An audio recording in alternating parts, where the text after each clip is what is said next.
Oke, hari ini kita mau ngomongin sesuatu yang kayaknya penting banget deh, yaitu ancaman yang tersembunyi dari teknologi modern.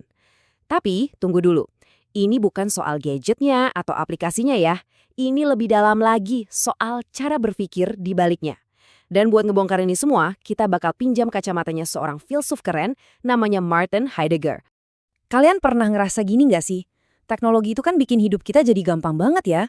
Tapi kok di saat yang sama ada perasaan mengancam gitu?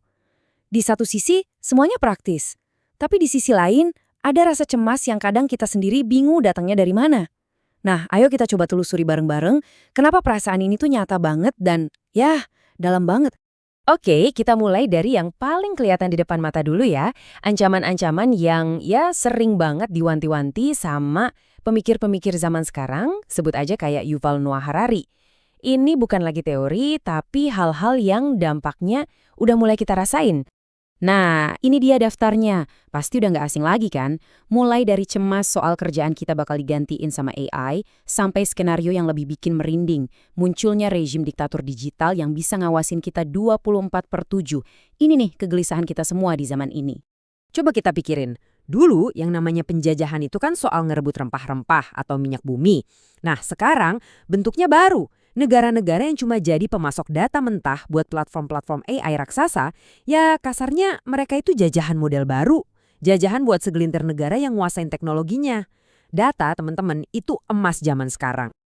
Dan ini bukan lagi cerita film fiksi ilmiah loh, buktinya udah ada. Kita udah dengar soal spyware kayak Pegasus kan? Itu nunjukin betapa gampangnya sekarang pemerintah bisa ngintip isi HP kita semua tanpa jejak sama sekali. Ini adalah level kontrol total yang belum pernah ada sebelumnya sepanjang sejarah manusia. Serem. Terus ada lagi prediksi yang jujur aja lumayan suram. AI itu ternyata nggak cuma gantiin kerjaan di pabrik.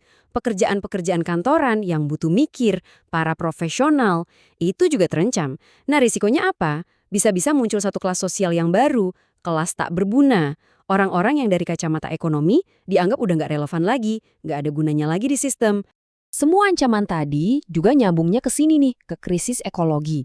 Percaya nggak, sebuah studi penting dari MIT di tahun 1972, ya tahun 72, itu udah ngasih peringatan keras. Katanya, kalau kita nggak ngubah cara hidup kita secara radikal, peradaban kita ini bisa-bisa kolaps di tahun 2040-an. Serius, waktu kita nggak banyak.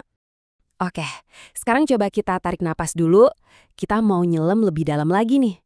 Gimana kalau semua ancaman yang tadi kita bahas, kolonialisme data, diktator digital, krisis ekologi, itu semua cuma gejalanya aja. Gejala dari sebuah masalah yang akarnya jauh lebih dalam. Masalah yang bukan ada di teknologinya, tapi di cara kita melihat dunia. Nah, disinilah letak inti pemikiran Heidegger. Menurut dia, kita ini sekarang didominasi banget sama yang namanya pikiran kalkulatif. Itu loh cara mikir yang ngelihat semua hal sebagai masalah yang harus dipecahkan. Semua harus bisa diukur, dihitung, dioptimalkan. Nah, Heidegger nawarin jalan lain, yaitu pikiran meditatif. Emang sih cara mikir kalkulatif ini yang melahirkan sains modern dan itu hebat.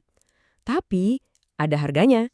Seperti yang pernah dibilang sama gurunya Heidegger, Edmund Husserl, cara pandang ini tuh seolah-olah ngebuang semua kekayaan pengalaman hidup kita sehari-hari, terus diganti sama data yang dingin, kaku, dan abstrak. Dunia jadi kayak spreadsheet. Siap? Sekarang kita bakal kupas lapisan paling dasarnya. Kita mau cari tahu apa sih sistem operasi atau source code di balik cara berpikir ini. Heidegger punya satu istilah khusus buat ini, emang agak aneh dan susah diterjemahin, namanya Gestell. Nah, ini penting banget buat dipahami ya. Gestell itu bukan alat, bukan mesin, bukan teknologi fisik. Dia itu lebih kayak sebuah bingkai. Sebuah kacamata yang tanpa sadar dipasangin ke kita oleh teknologi modern. Yang maksa kita buat ngelihat seluruh dunia dengan cara yang sama sebagai sumber daya yang harus dioptimalkan. Jadi, kalau kita pakai kacamata Gestell itu, dunia kelihatannya gimana? Ya begini. Hutan itu bukan lagi hutan, tapi cuma cadangan kayu. Hewan bukan lagi makhluk hidup, tapi cuma bahan baku buat industri. Segalanya, bahkan kita sendiri, manusia, direduksi jadi apa yang disebut standing reserve, atau gampangnya sumber daya siap pakai. Cara mikir kayak gini tuh nggak muncul tiba-tiba ya. Heidegger ngelacak akarnya sampai ribuan tahun ke belakang. Katanya ini semua berawal dari obsesi filsafat barat yang pengen nemuin satu jawaban tunggal, satu penyebab akhir yang bisa ngejelasin semuanya. Intinya, ini adalah pencarian akan kendali mutlak atas kenyataan. Dan perjalanannya ini panjang banget. Dimulai dari Plato yang bilang kalau dunia ide itu lebih nyata dari dunia fisik.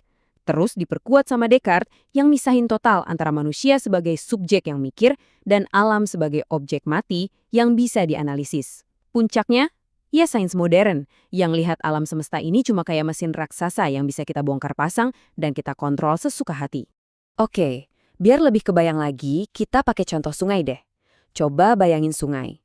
Kalau pakai kacamata Gestalt, kita tuh udah nggak ngelihat sungai itu sebagai ekosistem yang hidup, yang punya misterinya sendiri. Enggak.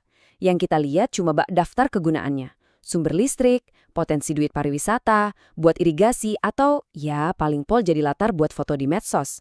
Esensinya hilang. Yang sisa cuma fungsinya doang. Jadi, pertanyaannya sekarang, kalau kita semua kejebak dalam bingkai ini, terus gimana? Apa ada jalan keluarnya? Apa kita bisa lepas? Nah, menurut Heidegger, untungnya harapan itu masih ada. Jawabannya, kata Heidegger, bukan dengan ngebuang semua teknologi kita. Bukan. Tapi dengan ngubah sikap kita. Dia pakai istilah Jerman lagi nih, namanya Gelassenheit, yang artinya kira-kira membiarkan ada. Ini adalah sikap untuk bisa berhadapan dengan sesuatu dan ya udah biarin aja dia ada sebagaimana adanya. Tanpa harus buru-buru pengen ngubah, ngukur, atau manfaatin. Sikap menerima, bukan menaklukkan. Nah, ini tuh kayak latihan, butuh kesadaran. Pertama, coba deh mulai lebih peka. Sadari kapan kacamata Gestalt itu mulai kepake di pikiran kita. Kedua, latih diri kita untuk membiarkan ada. Biarin aja hal-hal di sekitar kita apa adanya, gak usah diapa-apain. Dan ketiga, secara sadar, luangkan waktu buat berpikir yang lebih dalam, yang gak melulu soal data, efisiensi, dan kalkulasi. Dan ini dia poin kuncinya. Pada akhirnya, bahaya paling besar itu bukan smartphone di genggaman kita, bukan juga AI super canggih di luar sana. Bahaya terbesarnya itu justru ada di dalam diri kita sendiri. Dorongan yang gak ada habisnya buat menguasai, mengontrol, dan memprediksi semua hal. Mungkin jangan-jangan keselamatan kita justru dimulai saat kita berani untuk sedikit aja melepaskan kendali.